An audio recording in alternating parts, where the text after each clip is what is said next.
Good afternoon, morning, etc. to everybody who is here today. And if you could leave me a comment so I know that I'm not speaking into the void to an empty nothingness, I would greatly appreciate it. Last week, or I'm sorry, last session, we had some great comments and y'all were very engaged and you pushed it back a little bit when I spent too much time on certain topics. I appreciate that, actually. Uh, but we got one person here. All right. As long as I have one person here, I am good to go. Hi, Sue. I will also say I'm not yet ready to talk about the project, but Sue helped me with the CSS issue I had last session. So thank you very much, Sue. Before we get started, just real quick, last week I spent the week in Santa Clara, California at Google I/O. That was my first time attending that conference, and it is pretty darn cool. And my biggest takeaway is that I went there expecting to hear a lot about Gen AI. They have 2 keynotes, one a 2-hour one, and then, like, a break and an hour and a half ones, and the 2-hour keynote was 100% talking about Gen AI, like, yep, everything, every single thing was Gen AI. In the second keynote, the hour and a half one, it was like 95% Gen AI. So if you had any doubts that this was here to stay, that this was important, then it's time to get over that. I haven't really talked about Gen AI on this show. I've definitely been talking about it on my blog. I actually have a half written blog post right now about Gen AI. So I'll definitely talk about it sometime here, but that was absolutely the big news, or the big topic of conversation um, at Google I/O. And again, not surprising.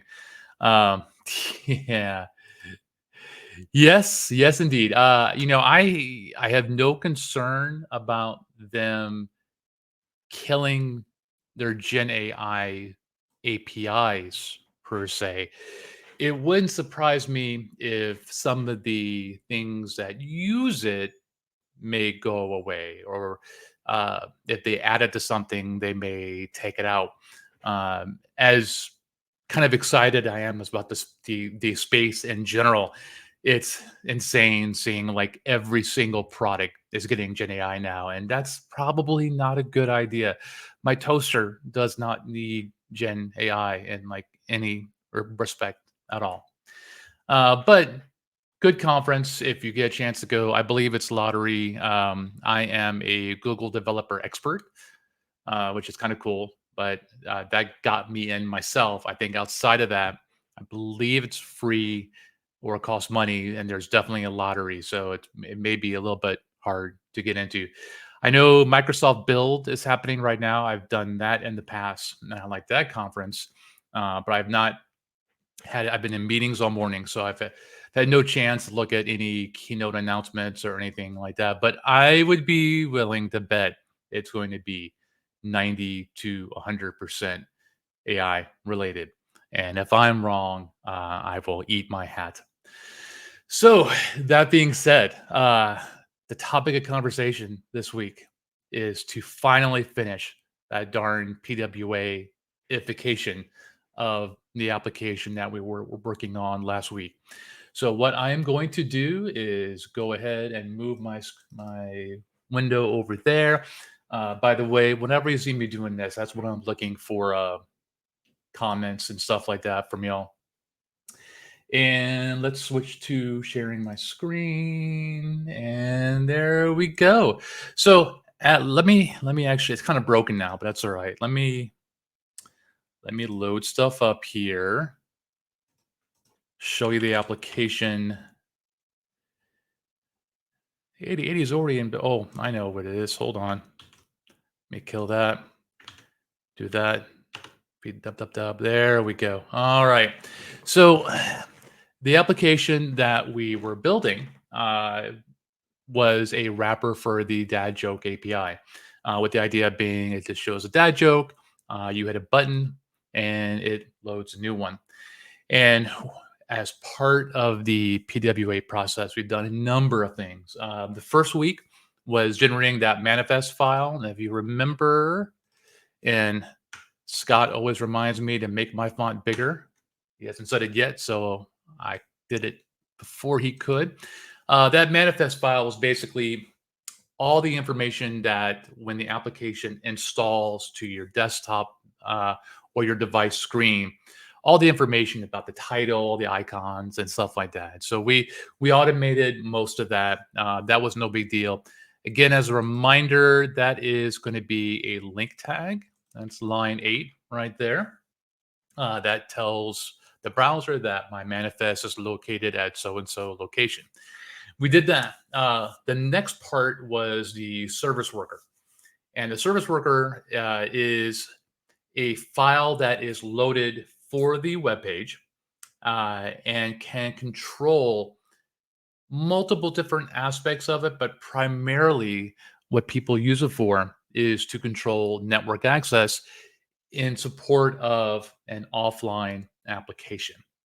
So service workers are kind of special in that anything on your web page, whether it be JavaScript doing a fetch, whether it be an image tag, whether it be anything that does a network request, the service worker can actually sit there and proxy that and do stuff.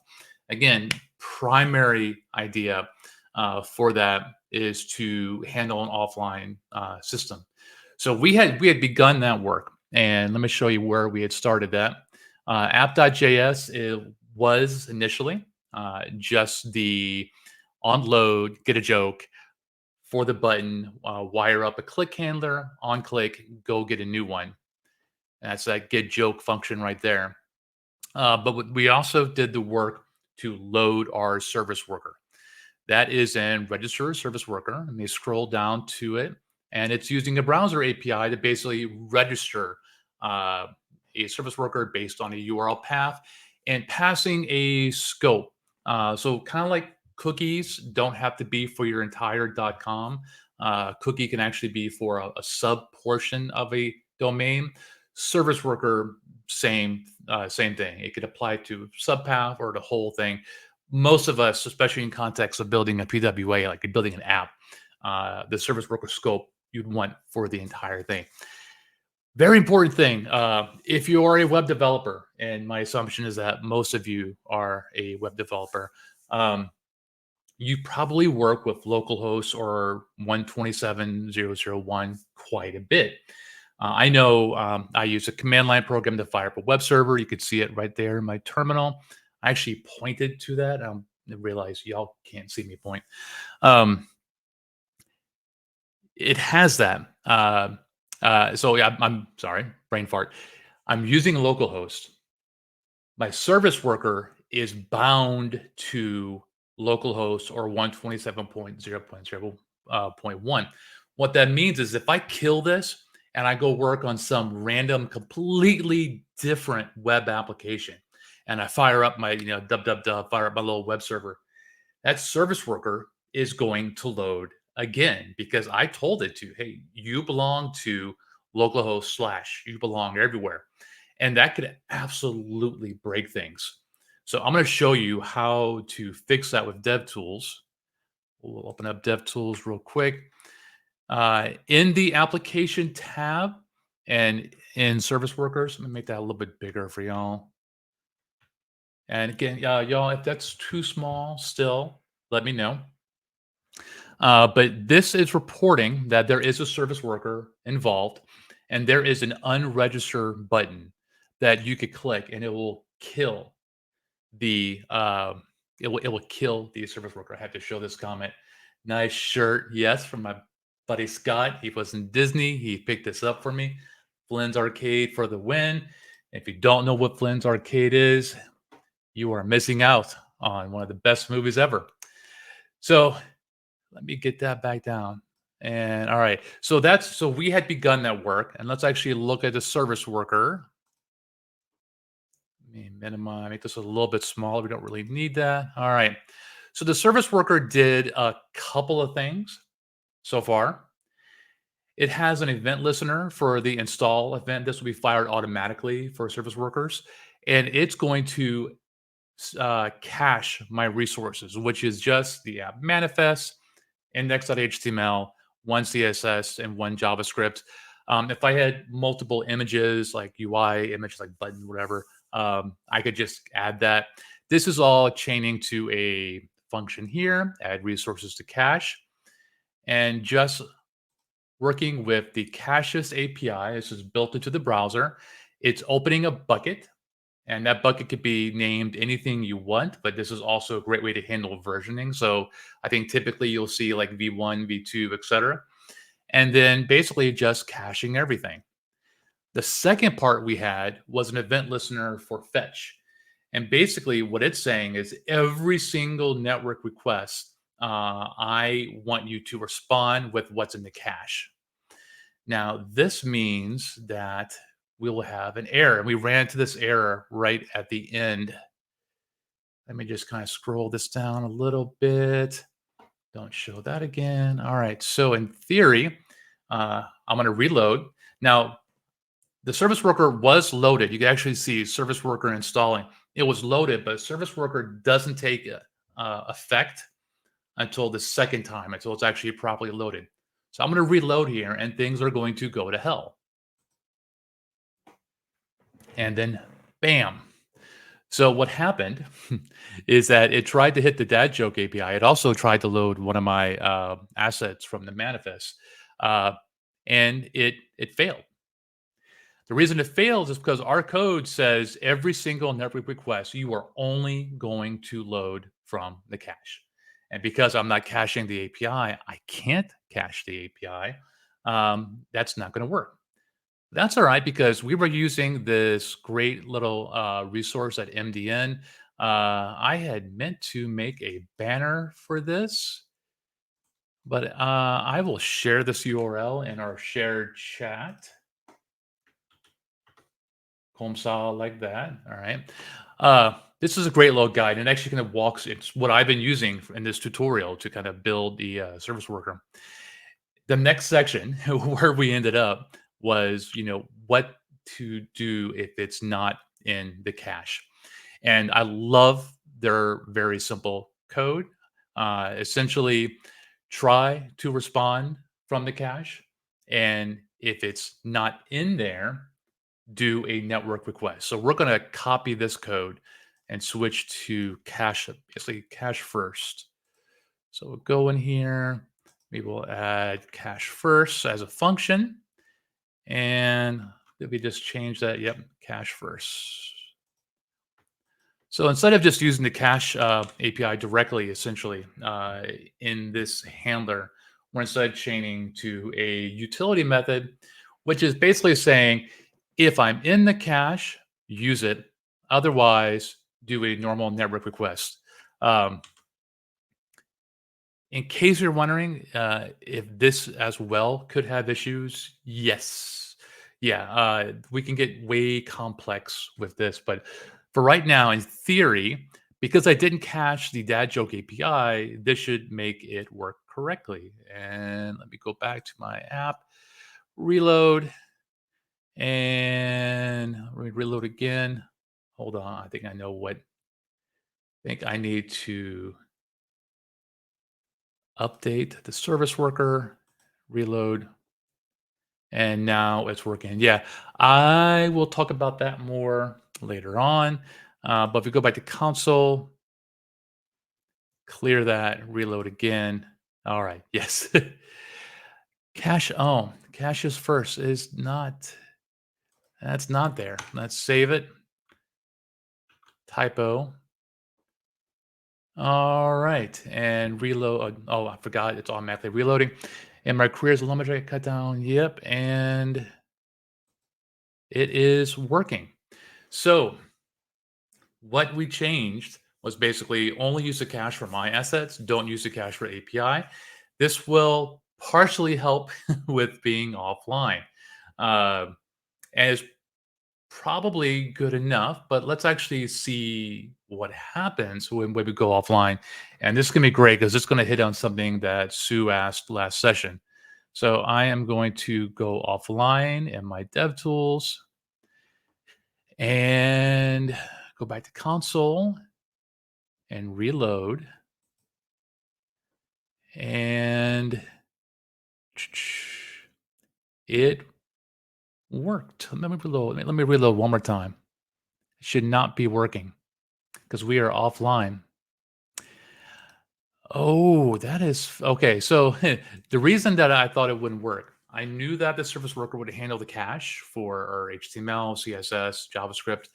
Um, for the remote API, it should not be able to hit that because I have said, you are offline.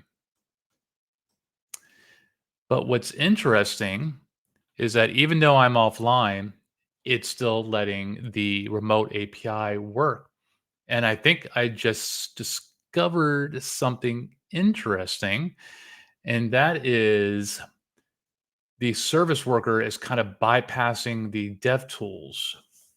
So even though DevTools is telling the browser that we're offline, the service worker, I think, is taking priority and not picking up on that setting. Now, there's a part of me that wants to just reach here and say, I'll yank out my Ethernet cable," but that would probably be bad for the stream, so I won't do that.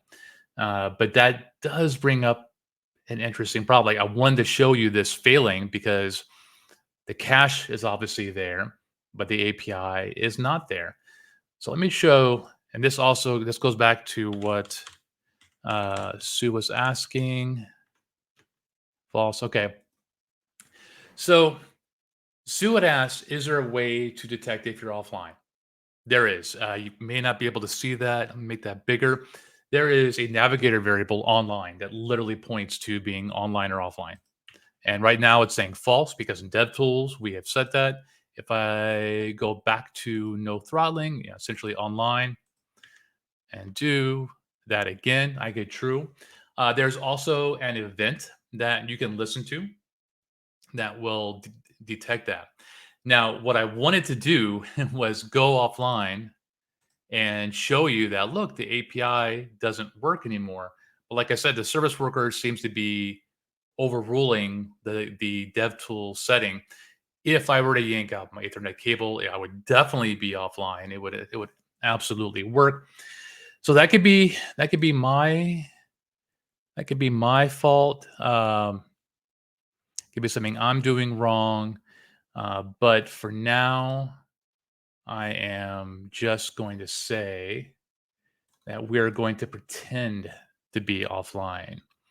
And I want to get rid of this collapse quick view. All right.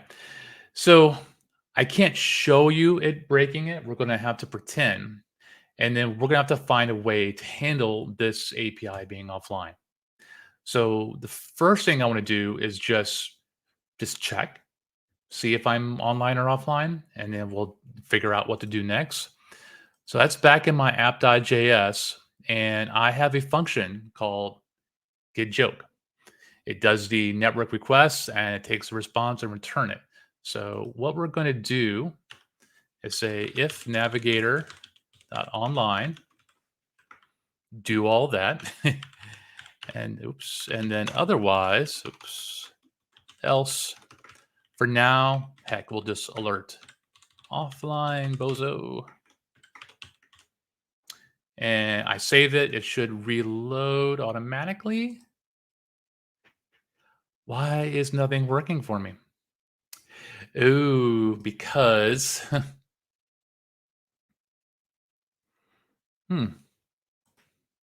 I should absolutely be offline. Let's run this one more time. Let's navigator.online. Online. Save it. Go back. Go to my console. And clear this. Reload. Okay. Network is still offline. And oh, yeah. So I know what's going on. I know what's going on. Let me get back to my application, which I can't see anymore. There we go. Um, yeah, I'm uploading. Why is this not working? So I'm not speaking out loud about what I'm struggling with here. So I should. My code is loading my JavaScript from cache. I'm updating my JavaScript. It's not working. I could just go in here and make a whole new bucket. Let's go right here. If I created a new bucket name, it'd make a whole new cache. I don't want to keep editing my code. So what I'm going to do is go in application and clear my cache. Clear site data. That should do it. And in theory now when I reload, cache should be empty. JavaScript should reload. I'll get that new support. And I completely broke it. Inconceivable. Let's go back online. Oh, because I cleared my cache. I don't have a cache anymore. There we go. All right. It does make sense. So I am online. Yep. And my service worker installed. It adds stuff to cache. If I reload again, everything should come from cache.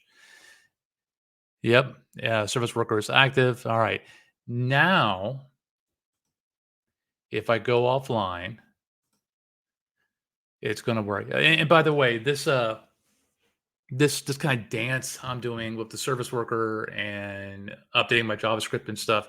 I mentioned last session or the first session on this. It's been like a year or two since I blogged and talked a lot about building PWAs. I remember kind of having to be careful with the service worker during development because it can make things hard when you're updating files all the time, etc. So this is all coming back to me and I'm remembering all of it. It's not that big of a deal. Like as long as you know, as long as you understand why it's happening, I think it's okay. So I am now offline. And by the way, like I said, there's the navigator.online value. There's also an event listener that I could check to see if that status changed. Now, when I click, great, it recognized it. So at this point, in theory, I have an application that has cached its assets. It's done that. It doesn't cache or try to cache the API because that wouldn't make sense. It's the API is a different service, and it recognizes when it's not going to be able to call the API, and then we have to do something. What we do depends on the application. What makes sense. What I think I'm going to do is create an offline cache of jokes. Now, how big of a cache I create just depends on how much care I want to put into the application. But for right now, we're just going to do, let's say, a couple. So, a couple days ago, I Googled, and let me go back online in DevTools. Never remember if it's per tab or per browser. Um, I'm going to search for, let's go to Google instead of Bing. Come on. Uh, GitHub list of dad jokes, just to see if someone has like a repo. And that let's go with this one, jokes.text. So this is from a dad jokes repo, and there are just a bunch of line items for jokes. So I'm gonna make a note of this URL, and I'm gonna go in my code, in app.js. For right now, I'm gonna put it on top. Offline joke credit will be this. And I should check the license and all that, but this is just us kind of testing raw here, testing plain here. And I'm going to take this as a source of offline jokes that we can use. And I am going to I'm looking at this and what's with this weird brackety brackety? I guess that's like the answer. But we're going to work on that in a second. I'm going to copy and paste, I don't know, 15 there. We'll see exactly how much. And I'll say let offline jokes equals. There we go. And I love that my browser is letting me know that this is invalid because it's multi-line. We could change that with ES6 string like so. I also see some gremlins in here. I will kind of manually fix those. There's my last one. And another gremlin. Another gremlin. Another gremlin. Another gremlin. And another gremlin. All right. So we now have a set of offline jokes. I actually want to convert this to an array, and I don't think we need this little bracket. We can make that a little bit nicer as well. So let's go into our init. And before we even get our initial jokes, we want to create that offline. We want to make offline jokes be more appropriate for us to be able to use. So I'm going to say offline jokes equals offline jokes. We're going to convert it from a string to an array. This is going to use split. So now I should just have an array of jokes. And I also want to get rid of this little bracket here. And I think the dad joke API just has like a space. So you know what we'll do actually? We'll get fancy. We'll chain this, replace.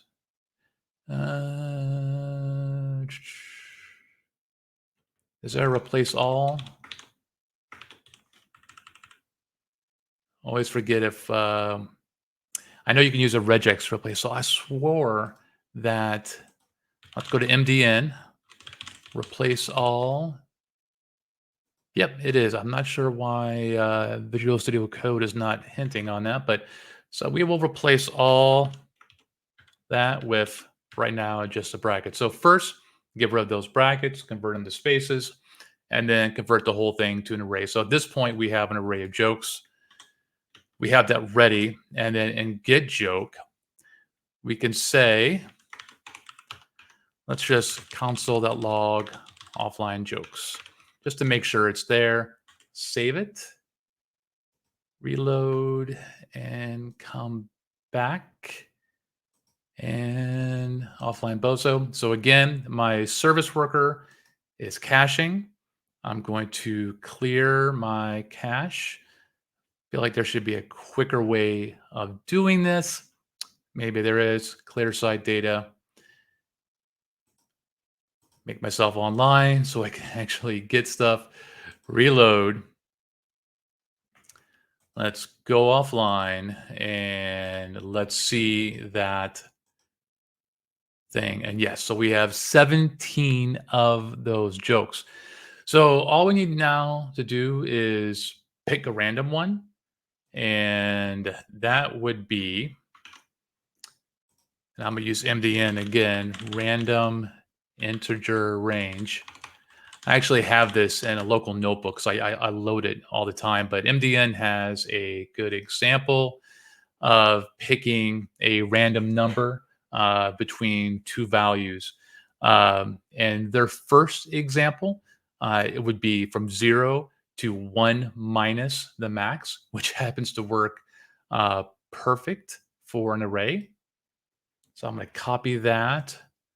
I'm going to drop this in here and then say in theory, let joke equals offline jokes and get random arbitrary 0 offline jokes dot length. Whew. So in theory, that gets me one joke. And just to make sure it worked, we'll console log that. And in theory, I could just do this exact same thing. And in fact, I could probably, no, I won't do that. I'm going to drop that right there. And that should do it. So we'll do this little dance again of clearing my cache, going online, and making sure the regular thing works okay. And then we'll go offline, and it should pick result is not defined. Oh, that's because when you copy and paste code, you are bound to make a mistake. There we go. Let me reload. Oh, and anyway, that didn't work. That didn't work.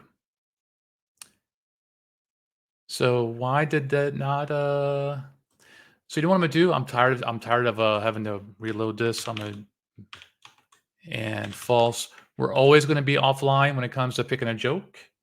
So we can see this immediately. We will go in the application, clear the cache again, go in the console, go go in the network, go back online. Actually, I could stay online because I'm telling myself to always do the offline one. What's wrong with my logic to pick a random number? Let's first look at what my get random arbitrary is returning.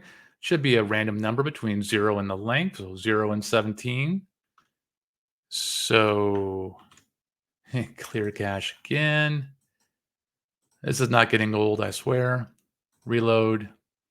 Oh, because it wasn't yeah, this I did this error on purpose just to make sure y'all are paying attention. The very next sample, get random integer. So I will take that and I'll just swap that out. And we'll go ahead and get rid of the comment. Don't need that. And get random int. And I'm 100% sure that's going to fix the issue. Save it, reload, clear my cache. This time, for sure, I'm online, console reload, and there we go. Did you hear about the famous Italian chef that recently died? He passed away. And click, click, click, click. And this is all coming from offline because remember, I added code there to fake it. Now there's only 10 or 17 or so, and I absolutely could have added this all in. I have more to say about that. I do, but I want to kind of take out my hacks and do a proper test. So we are not going to always be offline. So I'll get rid of that. And I'm going to go ahead and service worker and say, I'll get rid of this console.log as well. Get rid of this console.log. We know things are working, he said, with full confidence. And just make a new bucket and see what happens. And there we go. And I'm going to go in network requests and let's just do fetch. And if I hit load joke, it is not. Let me. Oh, I have to unregister the service worker. Thought I was already doing that. Let's update. Try it again. Look at the network. Why am I not seeing the dad joke API? Go in the console. I'm still okay.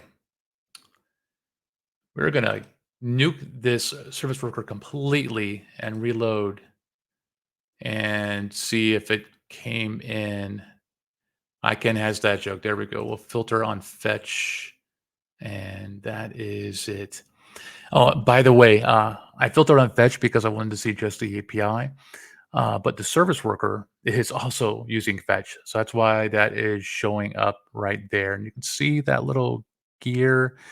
One of these things help signify that it's being loaded via the service worker. Yeah. I agree completely. I would absolutely think that's very, very funny. Okay, so we've done this dance. I am going to go offline. So to be clear, the offline support obviously requires you to be online one time so you can get the application and get stuff cached. Um, but in theory, I have my assets cached. I'm not caching the API. If I go offline, it should load all my assets from my local cache, and it should recognize, it should not handle the API because that's remote. It should recognize that I'm offline now, and give me one of my cached jokes, and everything will be right in the world. Go offline and click load joke, and bam. And you're seeing there's no API calls being made. In theory, if I go right back online again, bam, we're seeing API jokes. So bam, like that actually worked really, really well. Um, and we can actually install this on desktop. It has the icon. Let's see what happens. Install that joke app installed. Uh, I'll make a desktop shortcut. I'm not going to start on device login. That's pretty cool. Turn off dev tools. But now, I'm not sure if y'all can, probably kind of small, but my application is running as a separate app in Windows. It has its own icon, uh, and it's like an app window. Um, by the way, Sue, since you helped me with CSS, I would love for you to help me fix this little scroll bar because ideally we would not have a scroll bar. But now I have this, and if my machine goes offline, it is still going to work. Sue asked a great question. Let me let me get rid of this real quick and go back to, let's actually test that out. All right. Why don't you go ahead and fire up that server again and get DevTools out. And that was in application or, oh, bypass for network. That is, aha. Okay. She's asking what this means. So bypass the service worker and load resources from the network. So my understanding is that it's going to say, screw you, service worker. I'm going to do the network. Okay. So in local development, that could be handy uh, because I could add my caching and say not use it. So let's actually test this. So right now I have, first, let me make a change and it won't show up. So index.html, instead of load joke would be load joke exclamation mark, reload. And yeah, it's not showing up because my service worker is being aggressive about caching it. Theory, bypass for network should ignore that. And it did. So Sue, my understanding would be that I can test out adding the cache and using cache, but while I'm developing and I want to temporarily ignore that, uh, that would be a way of handling that. So when I was struggling with, oh, I need to clear that cache and go back and doing all that, what you just pointed out would have probably saved me from doing that. But you would not want to use this when you feel like you're done and this is something that you want to kind of make sure is ready to ship. Does that make sense? I'll use this dramatic pause to take a sip of water.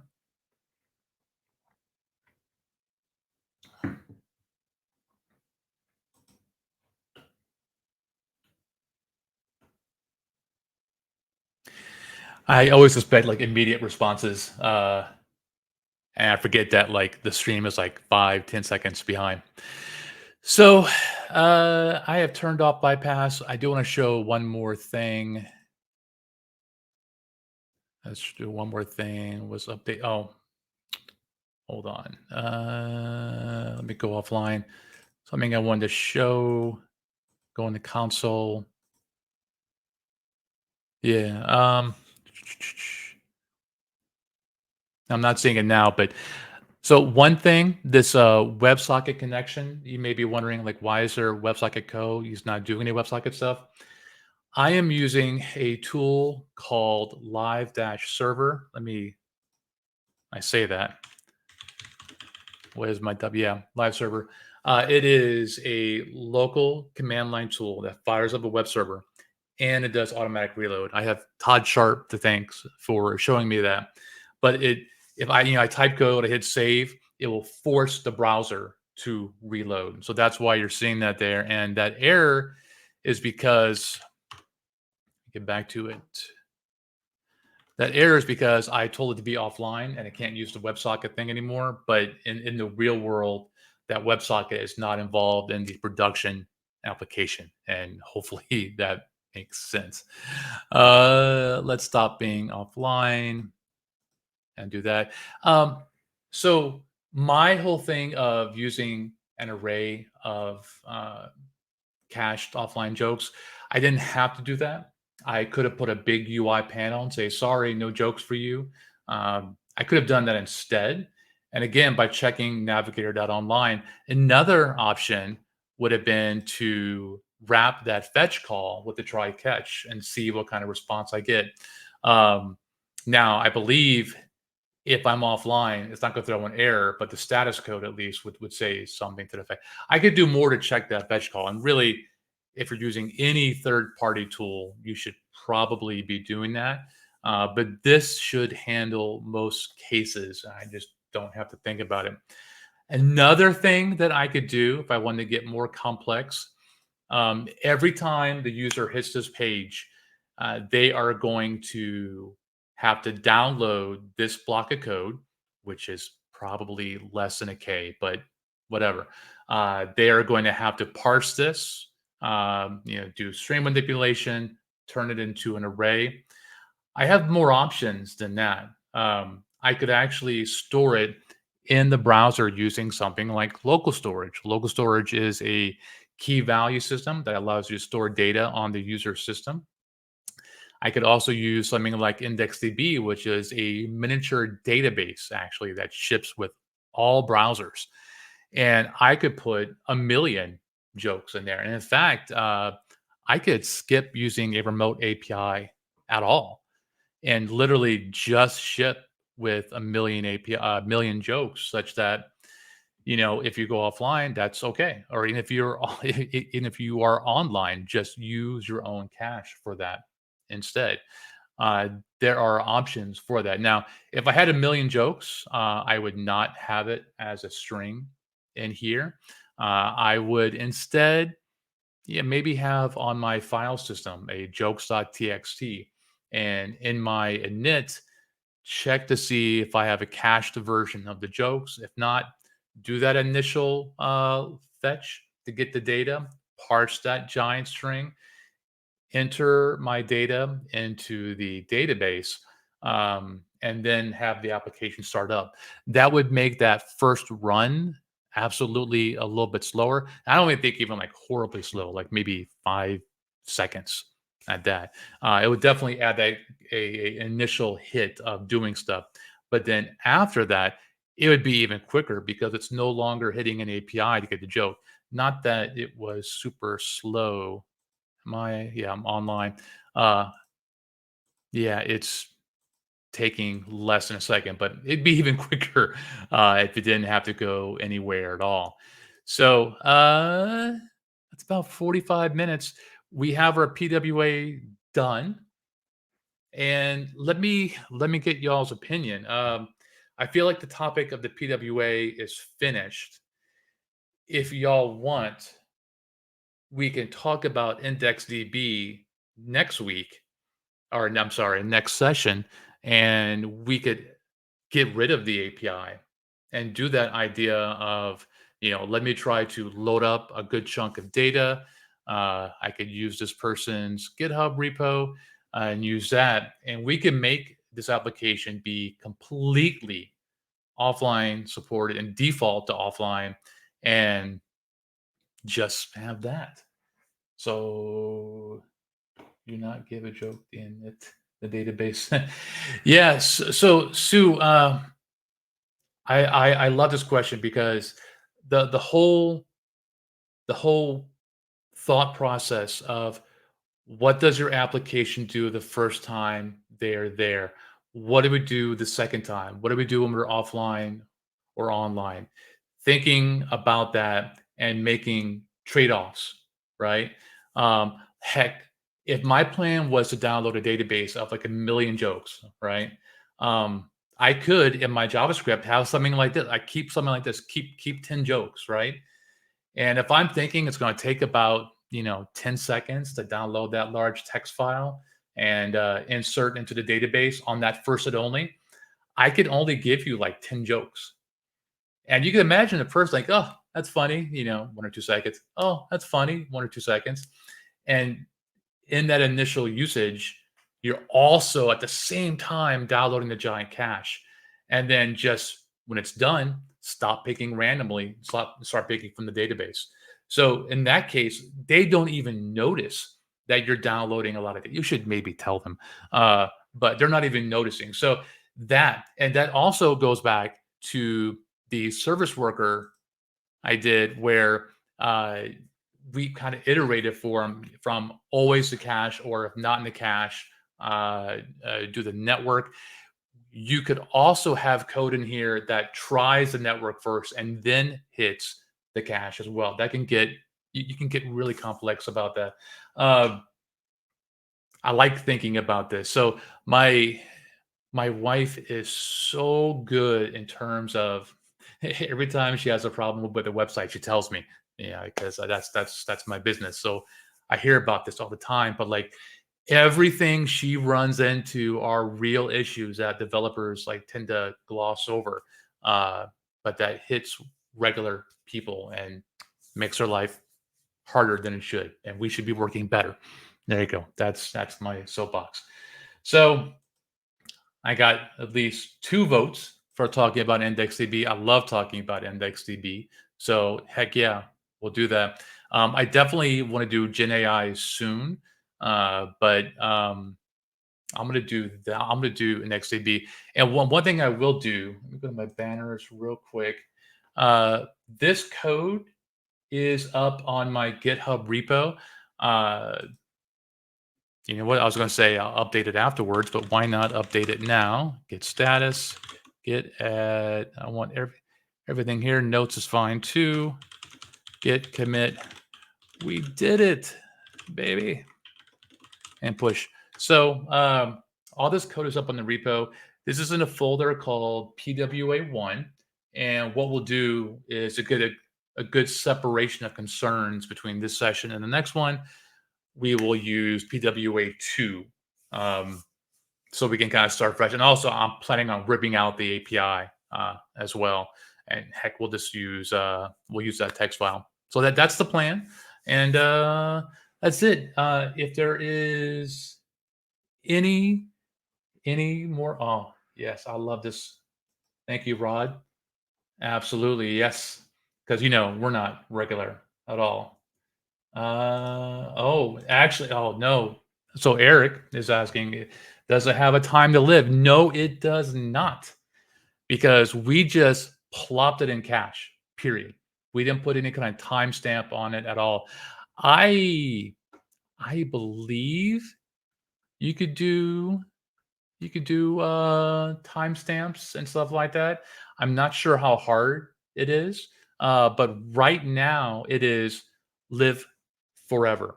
Browsers will purge cache data based on various esoteric rules.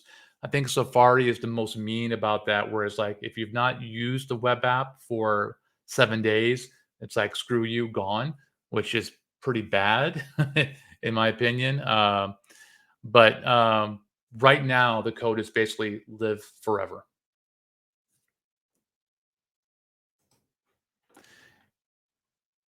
And I'm gonna look a bit more into that. Actually, may add my notes right here.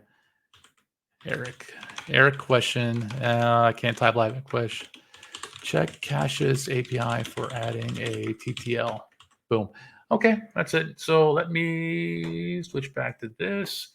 Let me stop looking at the side and move my dang window over here so I can look at y'all pretty people. And thank you again. It only took 3 sessions, but we have a PWA. And again, all the code is up there on the repo. Thank you all so much again for the great questions. I really, really appreciate it. And I hope to see you in 2 weeks. Have a great rest of your week, y'all.